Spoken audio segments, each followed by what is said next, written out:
Konnichiwa. Today, I want to talk about a topic I brought up, I believe, in my inappropriate relationships between teachers and students in Japanese dramas video that I did, I think in September.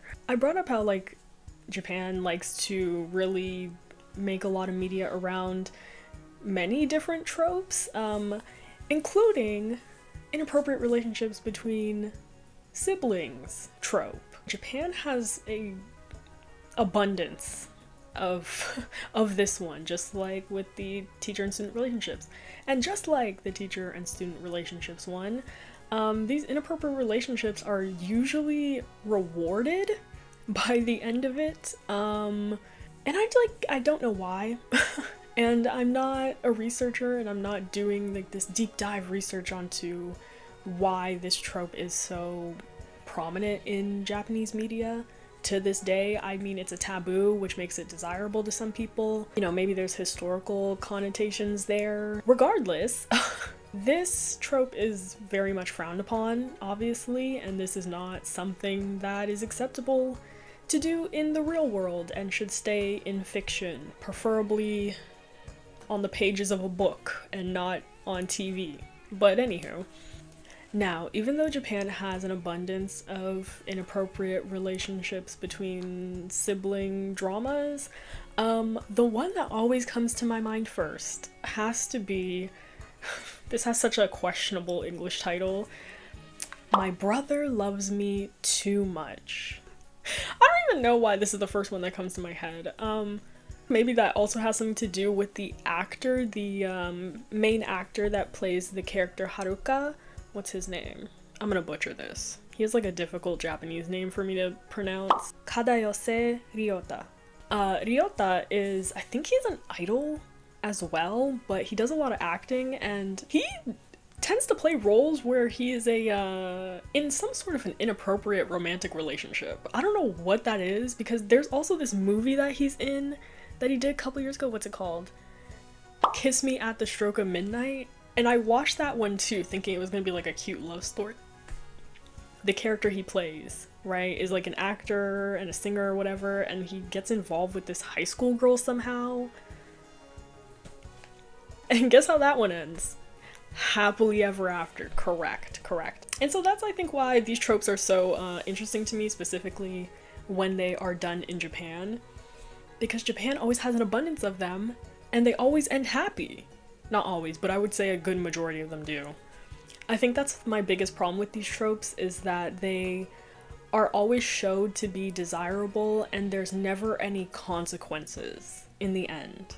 Anyway, so I want to talk about this drama today, and I have other ones as well that I want to talk about. I just don't know if I'm going to be able to fit them in this same video, because I don't want it to be too long. I've been making a lot of long videos, so I've been trying to shorten them a bit. However, if they don't all fit in this video, I will make multiple videos, because there's this movie I really want to talk about. Because I argue that that movie is worse than this show. I'm just who is greenlighting these concepts? Okay, enough of my ramblings. Let me actually get into this recap / commentary.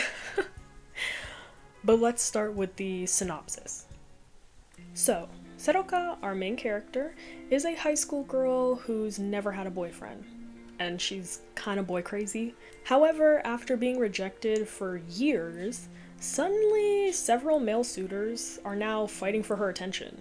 But her older, overly protective brother Haruka isn't happy about these guys pursuing her, and vows to make sure that these unfit suitors don't get anywhere near her. However, when he finds out a family secret, his motivations change. So that's my little synopsis, but we're gonna recap everything anyway. So there is 5 episodes, it's a 5-episode show. Then the episodes are 25 minutes each or something. So it's a really short series, and then there's a movie. So you gotta watch the show first, and then you watch the movie. So let's dive in, shall we?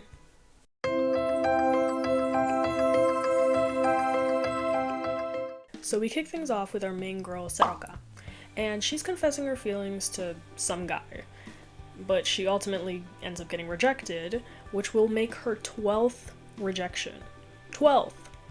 12 times she's been rejected, which is crazy because I think she's only like 15. That being said, her best friend Yuki ends up pointing out something suspicious. She's like, it's odd because this guy, whose name I think is Suzuki, she's like, this guy and previous ones before, I've heard rumors that they all liked you. And yet, when you asked them out, they all rejected you. Like, that's odd, right? So this sparks something in Saruka. So she rushes over to Suzuki and asks him like, hey, I heard that you liked me, so why did you reject me? And he's like, look, your brother is crazy. He threatened me to stay away from you, so I stayed away from you. And she's like, what? And so she decides to go around to all the guys that she's asked out before in the past who have rejected her and ask them the same question. And they all confirm that yes, Haruka is the reason why they rejected her, because he threatened them. So, of course, now she has to go confront her brother about this. So she asks Haruka, like, is this true? Like, have you been sabotaging my love life, essentially? And he very bluntly admits, he's like, yeah, pretty much. And she's like, what? So of course she's very upset with him, and she tells him to back off, stay out of her love life, and she can make her own decisions. She also says a couple mean things to him and keeps it pushing. So with this newfound freedom, so to speak, she ends up going back to Suzuki to ask him to, like, give her another chance. She's like, look, I took care of my brother. If you like me still, like, let's try and date. However, this conversation gets rudely interrupted because Haruka is spying on them. From like the second story of the school, there's like a walkway situation, and he jumps off of that like a superhero or something. I swear, this guy has like superhuman strength. And he rushes over and ends up punching Suzuki in the face. Suzuki runs off, of course, and of course, Saruka is like, what the hell, man? Like, why did you do that? Didn't we just have a talk like yesterday about this? And he explains something that he didn't previously get the chance to explain to her. He's like, look, I've been protecting you from these guys, and Suzuki is just another one of these playboys. Like, you're not the only girl on his roster, basically. Saruka thinks about it, and she's like, you know what? He had good intentions when he was blocking my love life, essentially. So they reconcile and make up, and she's like, you know what?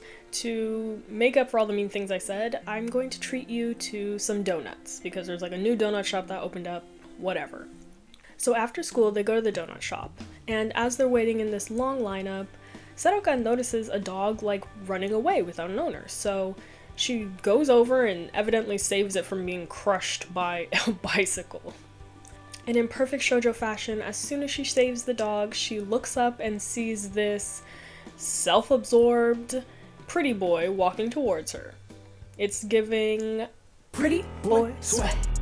Pretty boy swag. Pretty boy swag. So the owner of the dog is this boy, and his name is Chiaki. And Chiaki gets on one knee, kisses her hand, and offers her up a wish as compensation for saving his dog. And of course, Saruka is instantly in love with him. And Haruka has to just stand in line and watch from a distance as she makes the same mistakes yet again. Great. So Saruka's wish is to go on like a date, pretend date sort of situation, like pretend to be my boyfriend for a day kind of thing with Chiaki. And she's super excited about it because she's obviously never had a boyfriend and she wants the experience. So she's gushing about this to Haruka, who is displeased with the situation, to say the least. And annoyed with her rambles, he decides to scoop her up, bridal style, take her upstairs to her bedroom, place her on the bed, and call her a princess.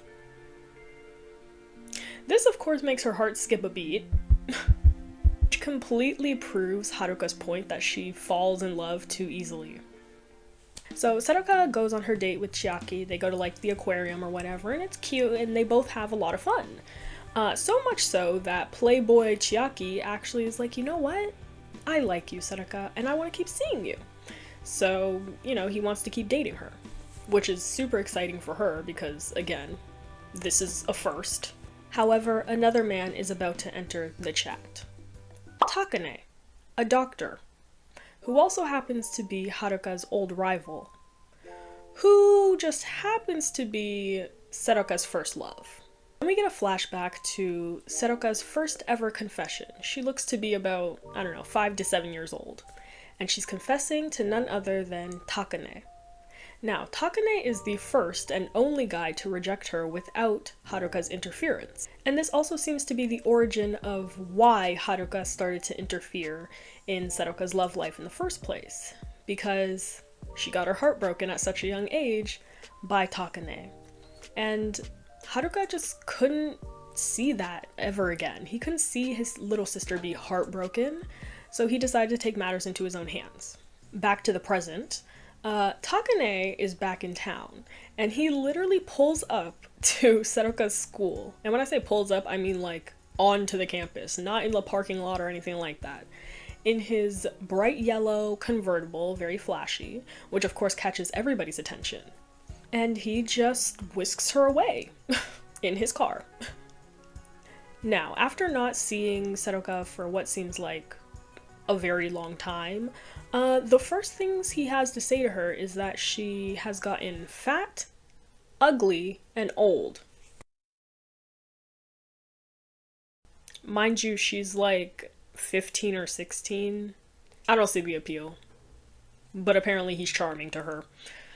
So he brings her to like a restaurant for sort of like a date situation, I guess, and they run into one of his lady friends, age-appropriate lady friend, might I add.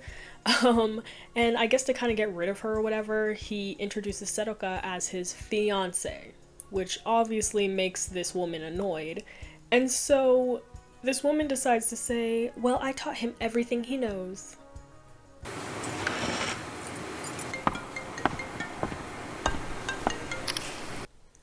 Mind you, Seroka is in her high school uniform.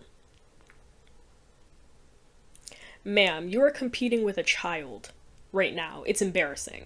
Are you not ashamed of yourself? And it's embarrassing that you're fighting over a man who wants to be with a child. Are you not embarrassed? This is really embarrassing. Please have some standards. This is ridiculous. I can't. Then to like reassure Seroka or whatever after he gets rid of the lady, he kisses her and tells her that he really likes her. Mind you, this is her first kiss, stolen by this adult man. Ridiculous. Ridiculous, ridiculous. Now, when Seroka gets home, she tells Haruka all about her date, including the kiss. Why? I don't know, because she's on cloud 9 and happy, so... Anywho, now, of course he's upset at her naivety yet again, so he decides to teach her yet another lesson! He pins her up against the wall and starts to lean in close to her like he's going to kiss her. Now, she does not do anything. If anything, she closes her eyes, almost ready to receive the kiss. I'm like, girl, at least push him away or something.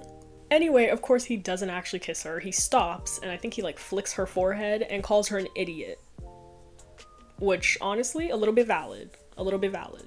But it then again proves his point that she's... has no standards. So at this point, both Chiaki and Takane have confessed their feelings for Seroka, making them rivals. I also have to say this, this is not super significant to like the main story, but I just have to mention it. Seroka's English teacher continuously makes passes at her throughout the whole show. Have you fallen for me? Love at first sight, just like typical love story. See you around. I'm like, sir, you are going to prison. Y'all are going to jail! Period! I just had to mention that. So, Haruka and Takane finally meet for an overdue conversation, okay? So Haruka wants to ask him, like, what is this fiancé business and about the kiss, right, on Seroka's little date? He's like, He wants to know if Takane is serious about Saruka or if he's just playing games. And if he is just playing games, then why he would mess with her feelings by kissing her and saying that he likes her if that's not the case. Like if he's not committed, you know? So Takane finds this line of questioning rather hilarious, and I guess just to push Haruka's buttons even further, he decides to call him a cherry boy. Which implies that he lacks experience in the realms of love, relationships, and spicy stuff.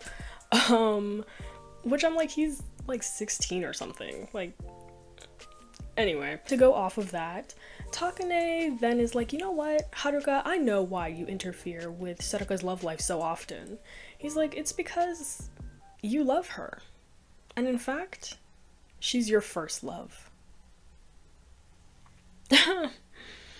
When I tell you Haruka is gooped and gagged, he's like, huh? Obviously this is not something that he ever considered or thought of before, but now that Takane is bringing it up, you know, he's got a lot of thinking to do. So he goes home, okay? He goes home with a lot on his mind, and as soon as he walks in the doors, he is greeted by none other than Saruka, who is standing in a towel and eating a popsicle.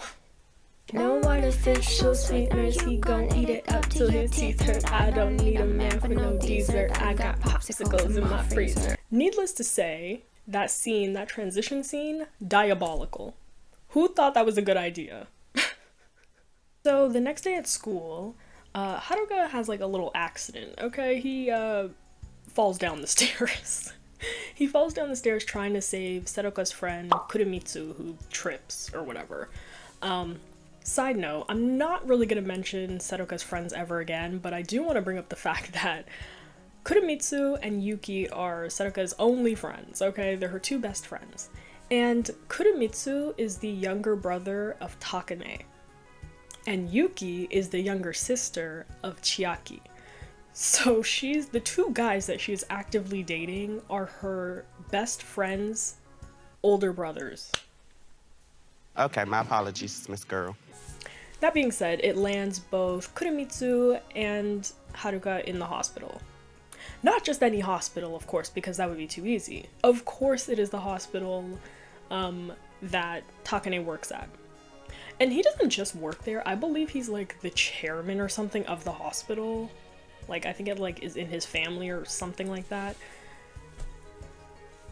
So at the hospital, Takane shows up and checks on the boys in their hospital room.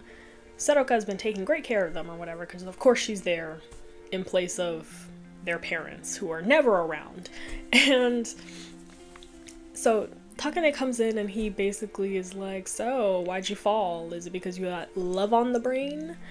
You know, implying that he has someone on his mind. And Saruka, this piques her interest because she's always talking about her own love life, of course, but she doesn't know anything about her brother's love life. So she's like, oh, tell me, like, who is it? And he's just like, it's nothing. Like, he's talking about nothing. That being said, she's also a giddy schoolgirl and she runs off to follow Takane. So Takane ends up kissing Saruka yet again. For some reason. He's really just trying to like keep her holding on to him, I guess, and that's why he keeps doing this, because she's naive. But if I remember correctly, she like follows him around or something, and as she's following him, she notices him making out with like another doctor or something. Okay. Unacceptable, inappropriate, undesirable. And so of course Haruka is following him, so he sees her see this and she gets very upset, of course, and starts crying, so he comforts her and then she goes home. Now she goes home, but he also follows her home. Actually, he gets there before her somehow. He must have took the bus or a taxi or something, and she must have just walked, because he gets home before her, and so she's surprised to see him and whatever, but he wanted to check on her, make sure she was okay. But she's very touched by the gesture of him coming home to check on her, so she literally says, if only you weren't my brother, I definitely like you. That's what she says! And Haruka is visibly shook when she says this, but he tries like not to react. And she quickly plays it off. She's just like, oh, I'm just joking. Like very casual about it, but he's like, So later that night, their dad comes home from work and he ends up falling asleep on the couch or something. So Haruka is trying to wake him up to like get him to bed.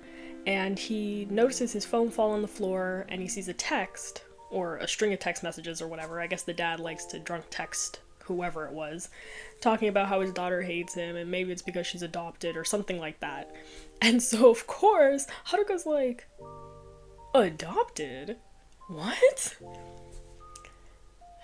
Surprise! Seroka is adopted, and apparently no one knew. Well, the parents know, obviously. And the dad tells him, you know, because he asked the dad about it afterwards, and the dad tells him to, like, keep it a secret, like, do not tell your sister. We'll tell her when we're ready. We're thinking of telling her after she graduates high school, which is in probably, like, 2 more years or something. I don't know why they need to keep this a secret from her for so long, but yeah, I'm sure you can see where this story is now going.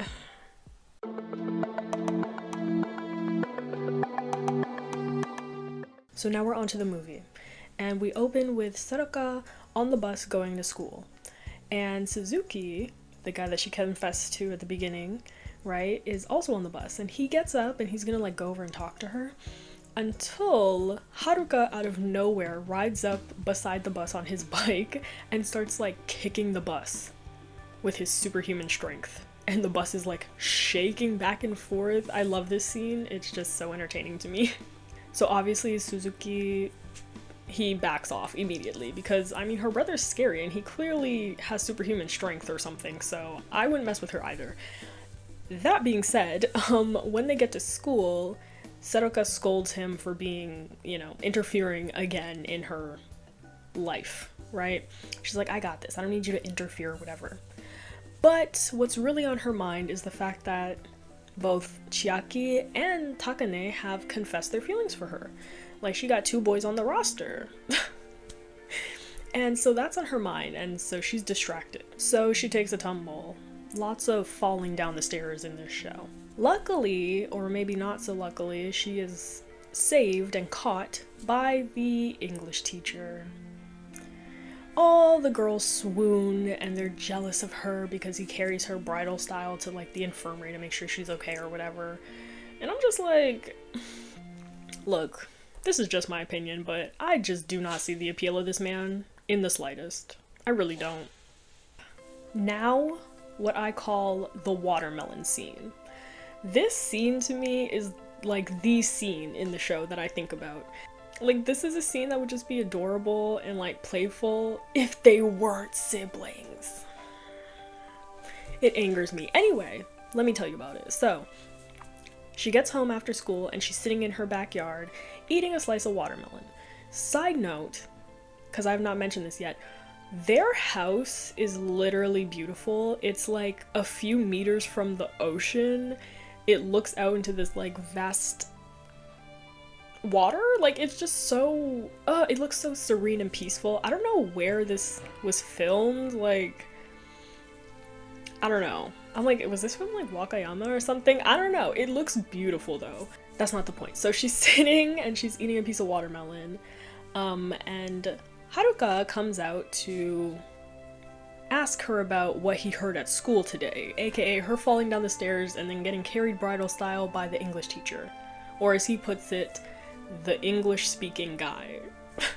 So she brushes off because it's not a big deal to her, and of course, like any normal siblings, he teases her by taking the watermelon out of her hand and running around with it, making her chase him. But things escalate when she gets it back. She teases him the way he was just teasing her, and he starts to walk towards her like menacingly, which makes her back up into a table and fall flat on her back. He then falls directly on top of her, which, let me just say this right now, makes no sense because he can literally see, it's a pretty big table, like you can see that she's gonna fall into the table, but he does this anyway. Anywho, she tries to get up. Like, after a moment, she just tries to get up, but he literally pins her arms down so she can't move. And then he starts to lean in like he's gonna kiss her. until they are interrupted by none other than Takane, who teases them by being like, I saw that. Now, this completely breaks up the moment, for the better, if you ask me, but it breaks up the moment and Seroka acts like nothing just happened. Like, she completely forgets about what was just happening because she sees her love, Takane, and she runs over to him, but he's not even here to see her. He's here to talk to Haruka. So the two boys dramatically walk down the beach, and Takane brings up what he believes is new information for Haruka. And he almost looks a little excited to tell him. And he tells him, he's like, look, you and Seroka are not biologically related. And from his lack of reaction, Takane realizes that this is not new information for him. Thus he asks him, he's like, are you in love with Seroka? Now, Haruka's response is, she's my sister, I love her, and I'm going to protect her from guys, and especially you. Okay. So basically he didn't admit that he's in love with her, he just says that he loves her, but he does say that she's his sister. Basically he's denying it. He's denying that there's anything romantic going on. However, that night, Haruka cooks dinner and then he goes up to Seroka's room to get her to come and eat. But when he walks in, she's asleep on the floor, so he grabs a blanket to put on her. And as he does, she starts talking in her sleep. She goes, Chiaki-san, Takane-san. And he waits. He waits for her to say his name. Then she doesn't say it. Thank God. But he caresses her face and quietly whispers, hurry up and like me already. What? Then he leans down and is about to kiss her, but thankfully he stops himself and like freaks himself out that he was even gonna do that, and then like leaves her room.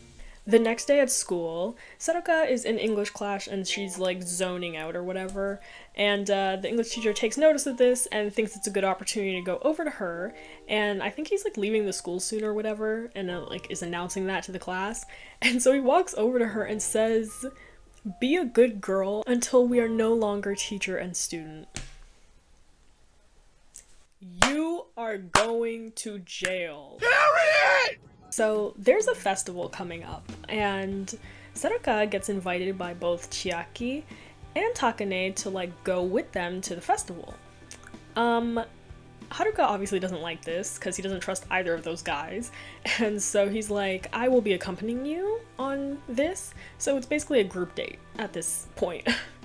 And so they get to the festival in their yukatas and everybody looks cute or whatever, and so the three boys literally do rock paper scissors to like plan out who gets to hang out with her first, like in order, if that makes sense. So on her alone time with Haruka, they both reminisce on when they were kids going to the festival. They got separated, but luckily Haruka found where Seroka was, and ever since that moment he's always been like number one to her. And this, like, sweet, I guess, fond memory prompts Haruka to just be like, let's get out of here. Like, let's just leave. Like, let's leave the festival. Like, just the two of us. But before that could happen, before she could respond or anything, Takane shows up to swoop her away for his turn. And he kisses her. Again! I'm like, this man really needs to stop. He really needs to stop. It's a lot at this point. And this kiss really confuses her yet again. He needs to stop doing that. After her last date, she gets ready to leave and go home with Haruka, but as they're walking down like these long temple stairs, she ends up tripping and falling down the stairs. Because of course, everybody trips and falls down the stairs throughout this entire show. Luckily, Haruka catches her, or breaks her fall at least, and he like hurts his wrist or something. So to the hospital they go. And while they're at the hospital and he's getting his wrist treated or whatever, Chiaki shows up to like check on them, I guess, which is kind of nice and not self-absorbed of him. But Seroka takes this as a good opportunity to formally turn him down in his offer of love. And is basically like, yeah, I don't really want to date you anymore. Okay. Now, another infamous scene, the bathtub scene. Again, this is one of those scenes that I'm like, oh, this would be kind of cute if you forget, yet again, that they are supposed to be siblings. But this scene is so cute. Anyway, so they get home from the hospital and Haruka wants to take a bath, but he got his arm like bandaged up or whatever. It's not even a cast, it's just like wrappings or something. And so he can't get it wet, and so Seruka's like, oh, I'll help you wash your hair. So they go up to the bathroom, and side note, yet again, I'm so sorry, but their house is just so nice. Their like bathroom, it's like rather large, first of all, and they have one of like those old school wooden tubs, and it's just so nice. It's stunning. There's like a nice window that just like looks out. It's beautiful, beautiful. But that is not the point. Anyway, as she's rinsing out his hair, she ends up slipping and falling on a bar of soap like she's a cartoon character. And she falls directly into the bathtub. I don't know how, because it's rather tall and she's not tall. So like anyway, she falls into the bathtub with him. She comes out and she's obviously soaking wet, which makes him flustered. I don't really know why, because she's literally wearing like 3 shirts. She gets out to look for a towel. And he comes up behind her, puts a towel on her, and she's like, oh, thanks, very innocently. And they're standing in front of like this big mirror so they can like see each other. And he wraps his arms around her like back hug, which this would be so cute if you can just forget that they're supposed to be siblings. And he says, don't go to Takane's place. I don't want to give you to anyone.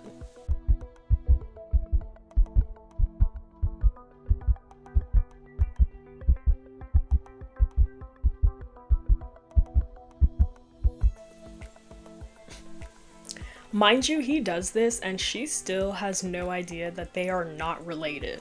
He does, but she doesn't. So I can only imagine what she's thinking in this moment. She's probably like, what the hell is going on? Luckily, the dad comes home and announces his presence, breaking up the moment. And she runs off into her room to like get changed. And she's like flustered, you know? Her heart's beating fast and whatever. Like, her feelings are now very confused. And she's starting to acknowledge the fact that maybe there are feelings there. But she knows it's wrong, so she tries to suppress them. As she should. The next night, Takane takes Seruka out for like a date, and I guess towards the end of the date they park at like a pier and there's in the convertible. And Takane tries to get frisky with her, but she's not into it, understandably so.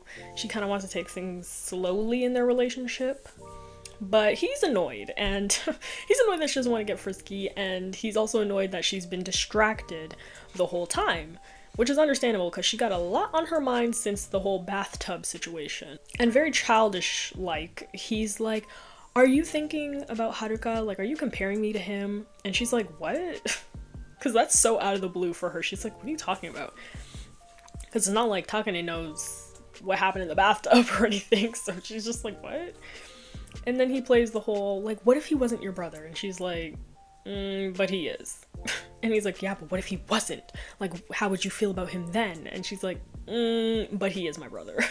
She's like, what is this ridiculous line of questioning right now? Like, what are we even talking about here? And out of frustration, he very childishly blurts out that she is adopted, thus they are not actually related.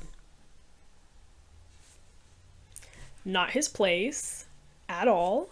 And of course she goes home in tears, sobbing, you know, and the only one there, because the only one ever there, is Haruka. But Haruka's been avoiding her since the whole bathtub situation, but he notices her crying, so now he can't ignore her. And she, you know, she asks him, she's like, is it true, am I adopted? And he's like, ugh, how'd she find that out? And instead of saying yes, he's like, nothing will change. You're still family, like nothing will change, which is such a lie. I'm like, everything has already started to change. Finally, at school, the next day, the English teacher is leaving. Thank God. Hopefully he's leaving to go to prison. I doubt it, but you know, That would be for the best. And he approaches Saruka after class and literally he says, "Our love is no longer forbidden, so don't hide your true feelings anymore." He thinks that Saruka has been vibing with him the whole time. I don't know why he would think that, because she literally ignores this man at every turn, like, and she hasn't known what he's been saying. She literally says to him, she's like, "I'm really bad at English. I have no clue what you just said." Which I'm like, you're her teacher. You should know that she's bad at English, thus she hasn't realized any of the things that you've been saying to her and all these passes you've made. This man is delusional. So he repeats himself in Japanese, and she just thinks that he's giving her advice for like this little love triangle situation that she's been in. So she takes the advice and runs with it. Like, she's like, "You're right." And she runs off. And he's sitting there gooped and gagged like, "Wait, what? Aren't we like a thing?" Side note, whenever he would make passes at her, he would always do it in English. I guess so other people don't understand. Which I'm like, if you're doing that, then that means that you know what you're doing is wrong. Prison.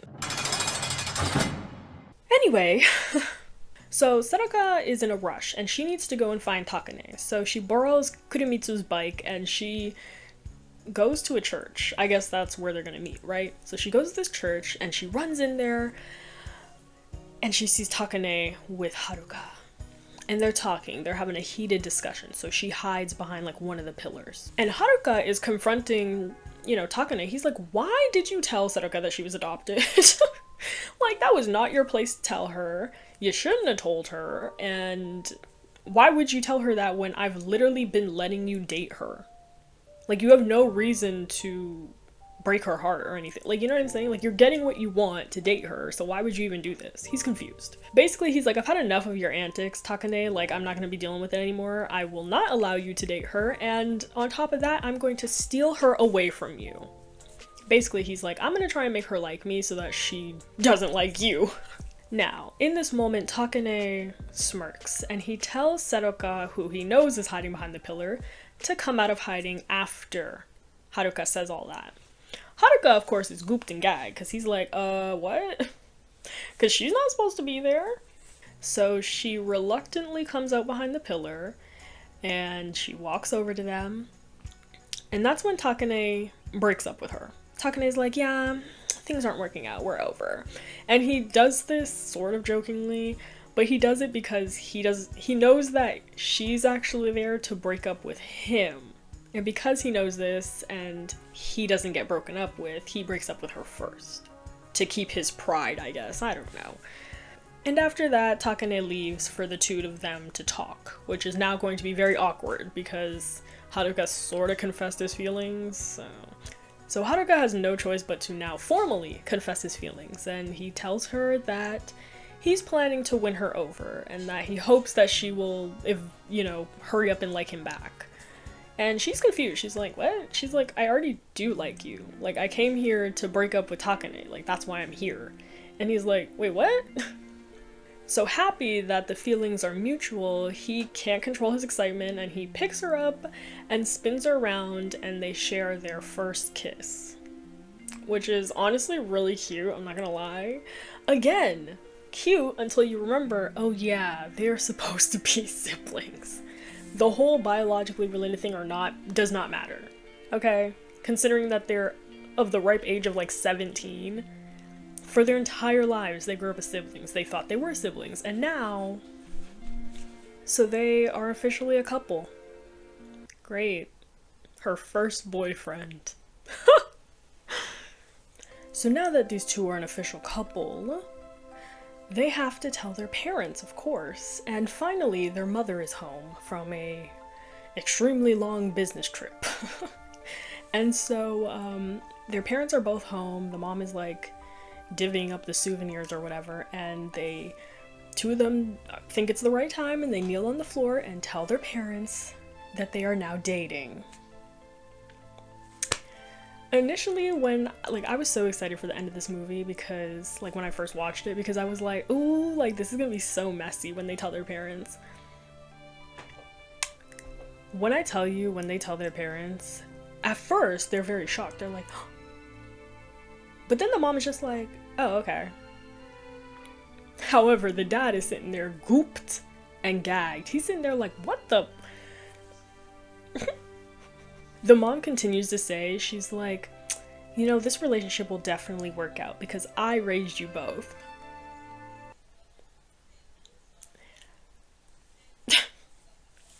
Ultimately, both parents seem completely okay with the fact that their children are now dating. That shocked me. I was on the floor, gagged. I was like, what? I was like, how did it end up like this? Anyway, the last scene of the film is Haruka and Saruka walking to school, and he just randomly decides to bring up, he's like, you know, I was your first love. And he brings this up because we do see it in a flashback earlier in the movie where she says that she wants to marry him, and so he's like, yeah, I was your first love actually, not Takane. And she's just like, yeah, I don't remember that. So to make up for her lack of memory, she gives him a kiss, and then the screen fades to black.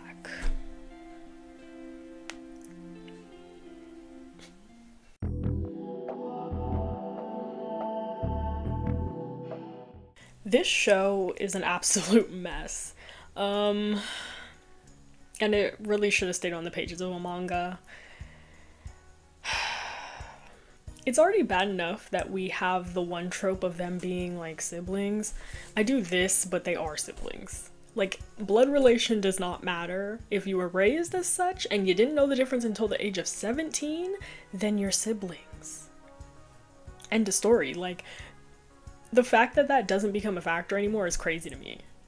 It's crazy to me, especially with the parents like not caring. They're just like, yeah, it's whatever.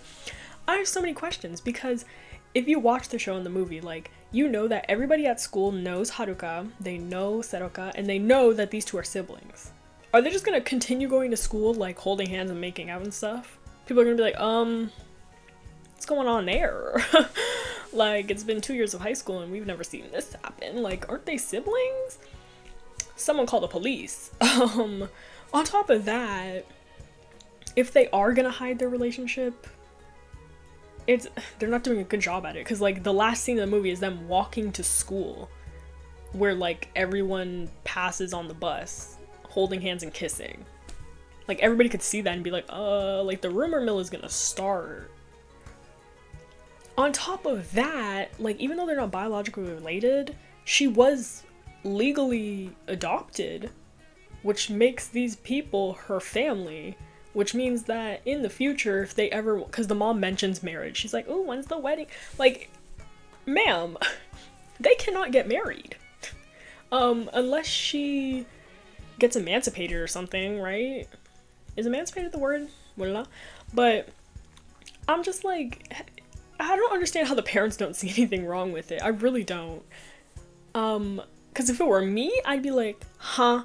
They would be going to opposite sides of the world for boarding school. Like, they are never going to be allowed in the same vicinity again, because that's crazy. But the parents just are just like, it's whatever. Also, I'm like, they're teenagers. And they're about to be young adults because they're almost finished high school. And they live in the same house where these two parents are absent like 99% of the time. Like, we see the dad a handful of times, but he's usually at work, so we hardly ever see him. And then the mom was on like a long ass business trip, so she seems like she's never home either. That's why these two literally act like they live alone, because they do most of the time. They do the cooking and the cleaning and everything. And leaving two teenagers alone in a house together where their bedrooms are right next to each other just doesn't seem like a good idea. And like I said, on top of that, how would they explain this? If they did end up getting married in the future, what is that, like, how we met story gonna be like, oh, actually, we were siblings until the age of 17 when we found out that we weren't biologically related, so we decided to date. Anyway, on top of that trope, like I was going to say originally, on top of the sibling on sibling trope, we also have this inappropriate age gap with Takane, who is a literal adult, and I don't know what he wants to do with some inexperienced 15-year-old girl. Like, And he clearly has had a lot of lovers who are women that are of age. So I don't know why he suddenly comes back into town and like wants to be with her. Like, I really don't. And I feel like they don't really explain it in the show either. He just like shows back up in town and is like, I want her. Like, okay. It's really random. And ironically enough, the only appropriate person she dated was Chiaki. He's the only one who's an appropriate option because they're basically the same age. I think he's maybe a year older than her, but he's still in high school. And he's not related to her, so yeah. And yeah, he's a little self-absorbed, but he's not the worst guy. And then of course we have the trope of the inappropriate teacher-student relationship situation, even though there wasn't a relationship there, but the teacher was trying to make passes at her actively throughout the show. Lots of tropes in one show. I argue that this whole show wouldn't even have happened if Takane didn't come back to Japan, because he's the one who provokes Haruka in the first place to even start thinking that he possibly might have a crush on Seroka. Like, without Takane, like, he didn't even think of that, you know? Anyway, this is a really cute show slash movie, but this one trope is really ruining it. And here's how I would change it, because they really just had to change one little thing and it would be the exact same show, to be honest with you. Like, the exact same show. And it would be appropriate. Like, they could have just made Haruka and Seroka like neighbors or close family friends or something like that. And it could make a lot of sense still. Like, if they were neighbors and close family friends whose parents both travel a lot for work or something of that nature, then maybe the parents just thought, you know what, why don't we all just live in a house together because we're not really home, so they can take care of each other. Or maybe they do still have separate houses but have access to each other's houses, you know what I mean, to like check in on each other and things like that. Like, there were so many options. Like, they didn't have to be related at all for this to work. It could have just been like childhood best friends, you know, close family friends or whatever that feel like siblings, if you will. Thus he's very protective and that kind of thing. It could have been the same story, like literally, and it would have been appropriate. But no, Japan really likes walking this fine line of inappropriate sibling relationships. Like, they really like walking that fine line. Like, with this one, they literally make you think throughout most of the show that these two are related. And then they're like, actually, they're not related, as if it should make a difference. Like I said, it really does not, because they grew up as siblings, they were raised as siblings, and at the age of 17, they finally find out that they're not related by blood. Who cares? You thought you were yesterday. It should change nothing. Because as soon as Haruka finds out, like, that's when he can't control himself anymore. And that's when all the shenanigans start happening. I can't. This trope is so widespread, and there are so many shows and movies like this. Again, there's this other one that I really want to talk about because the concept is crazy. One thing I will say Japan is good at is coming up with just wild concepts for shows and movies that usually come from manga anyway. They're usually manga adaptations, just like this one. So yeah, that's the end. That's my final thoughts, and okay, I have nothing more to say for now. I am gonna do that movie for sure though, because it's wild. No artificial sweetener, you gon' eat it up to your teeth hurt. I don't need a man for no dessert. I got popsicles in my freezer.